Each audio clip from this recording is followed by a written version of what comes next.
Donc combien quand a été décidée la création de cette unité spéciale et comment vous avez pu mettre en place dans l'hôpital? Écoutez, nous avons décidé de créer cette unité vendredi dernier. Ici, on a la capacité d'accueil de 7 chambres qui peuvent être doublées en cas de besoin. On privilégie d'abord des chambres individuelles. Et puis il y a une unité qui sera dédiée aussi pour les enfants et les parents. L'hôpital de Grasse est prêt à assumer ses rendez-vous. Et l'hôpital de Grasse a été désigné sur la partie des enfants aussi pour accueillir les cas de Cannes et Grasse.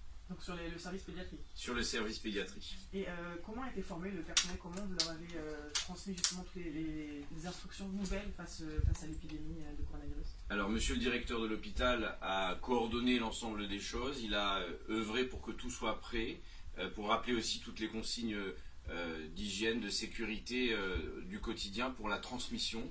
C'est quelque chose qui a été, préparé dans les moindres détails et nous sommes là pour apaiser, rassurer et donner ces éléments d'organisation sur le territoire. Il y a un risque que l'épidémie s'intensifie dans les prochains jours, vous en tant qu'élu et en même temps dans le conseil d'administration de l'hôpital. Est-ce que vous redoutez ça? Est-ce que vous redoutez l'intensification de l'épidémie? Écoutez, je m'exprimerai surtout en tant que président du conseil de surveillance de cet hôpital, mais nous sommes prêts à voir ces rendez-vous arriver s'ils devaient venir.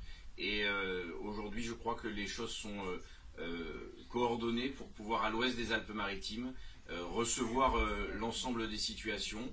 Nous avons voulu aussi cette particularité sur les enfants pour ne pas dissocier les enfants qui pourraient être touchés par cette épidémie et les papas et les mamans. Et vous allez visiter ce lieu dans quelques minutes. Et justement, j'ai perdu ma question. Ah pardon.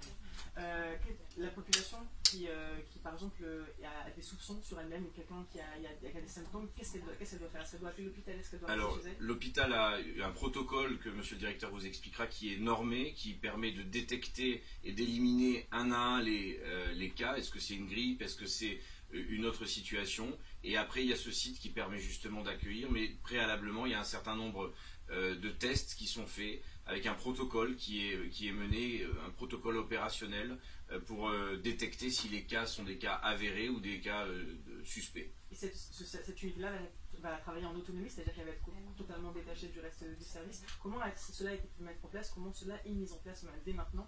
Comment on fait en sorte que ce soit vraiment une unité qui fonctionne toute seule sans le reste de l'hôpital?